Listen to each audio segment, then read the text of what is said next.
Hello everyone, I'm Clayton. And I'm Darren. And this is us gone kayaking, being nosy about Hurst Castle. This is what Hurst Castle used to look like.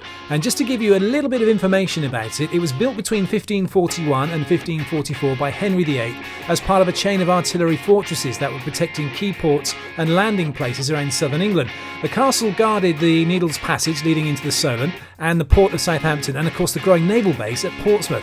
Hurst was also occasionally used as a prison, most famously when Charles I was held captive there in 1648. It was greatly modernised, easy for me to say, in the 19th century when it formed a key fortress protecting one of the world's most heavily defended areas. Now, unusually for a Tudor castle, it remained in military use until 1956 and was playing an active role through both world wars.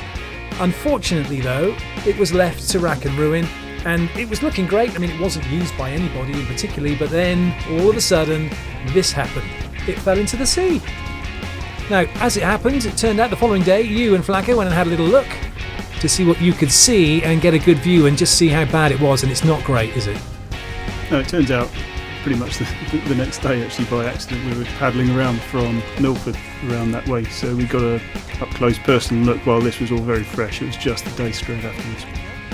And then not only that, you find yourselves in the local rag, because this appears, front page news, Hurst Castle falls into the sea, and look, you two were there at the time. Brilliant. Exactly, instant phase, amazing. So that was then, that was a few months back.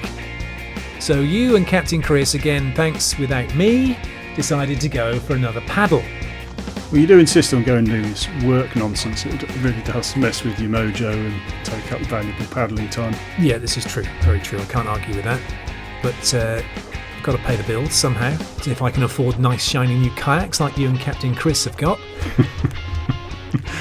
Oh, it's the jealousy. Yeah, it's true. This is true. So not the best of days, but it's pretty calm. Yeah, it was pretty calm. We just went out from Lymington just to mix things up a little bit.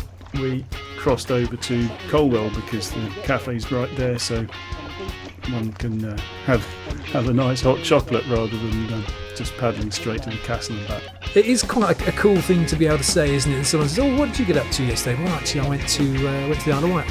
I paddled over. And they're like, "What? You did what?" People can't quite get to the concept of paddling over to the Isle of Wight just for a coffee. It can get some interesting reactions. Not everyone's done this.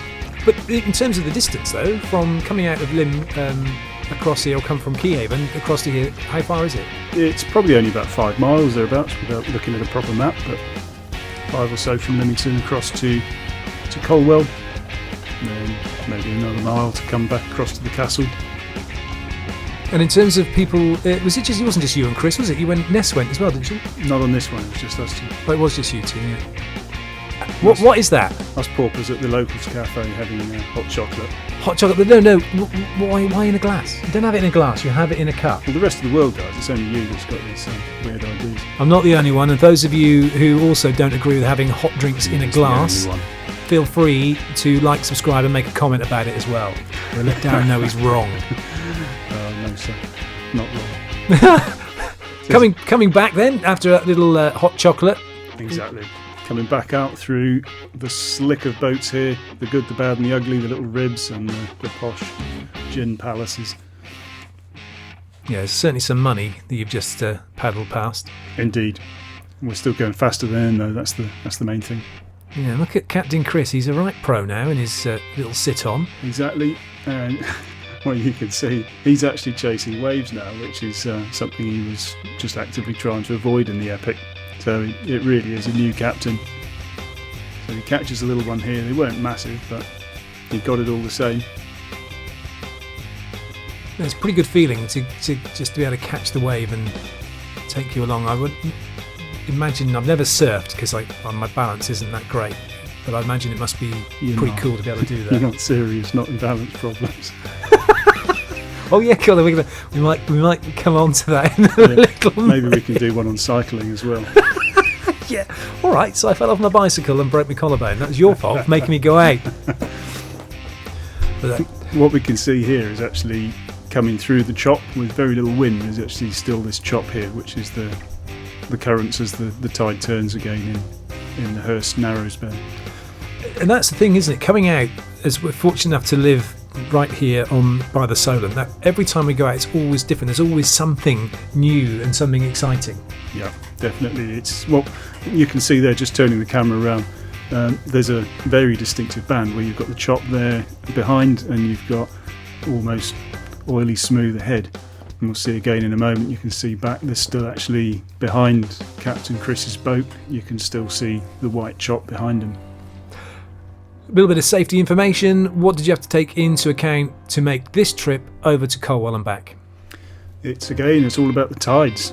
So this was just after the slack tide, so the tide had probably turned an hour or so prior to that crossing. So this has changed and this is new. Suddenly the view to Hurst Castle not quite so good from the boats because of all those rocks.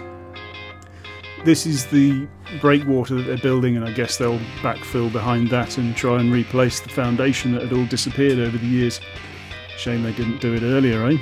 Well, it certainly would have saved them an awful lot of money, wouldn't it, if they'd have just dumped the bricks in or the rocks in to create that barrier and then not have to spend the millions you imagine is going to be needed to be spent to put Hurst Castle back together again. There's an awful lot of polyfiller needed there. So those of you who want to get a good look and you want to go out in the sea and do that, you can do. It's actually, you can't get round and walk round the front of it. They cordoned it all off, didn't they, as soon as it happened. There were barriers put up.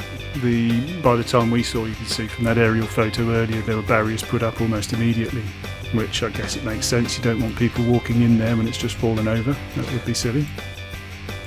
Just a nice view. It can be a bit of a Benny Hill moment with the speeding up of the paddles, but just seeing the castle disappearing behind. And actually, again, how shallow the water is. Very close to the shore. Yeah, this is just following the end of the spit, and now we're back out in the open water again, coming back in towards Lymington. There's an interesting little point here, actually, looking at Lymington. I think you've got some memories, haven't you, around here? I've got a memory, or in fact it's not a particularly good memory and I don't really want to share it with everybody, but come on then, here we go. This happened when I first started paddling. I think my first ever outing with you. Things always go wrong with me. Gravity was really strong that day though. That's just so helpful, weren't you? I think too busy laughing. Yeah, I was having a good snigger and it was difficult to make the time to do anything else. But how could I not know I was going over? I did wonder that. Down Periscope. Oh dear. Darn, eh? Has to be said, I haven't stopped near that buoy since. I know you do get a little worried. That's because I have to go out with you all the time. And even Captain Chris has resigned to having to buy a new boat just so he wouldn't be so worried when he's travelling with you. Your turn now then. Yeah, well, yes. I'll have to have a chat with P&H about that boat you got there, see whether they'll give it to us for slightly cheaper, as you've been in it. I haven't soiled it. That's disgusting. And there endeth the video. We hope you've enjoyed it. Please feel free to like and subscribe if you haven't done so already. We wish you lots of fun out paddling. Please stay safe, and we'll see you again in the water.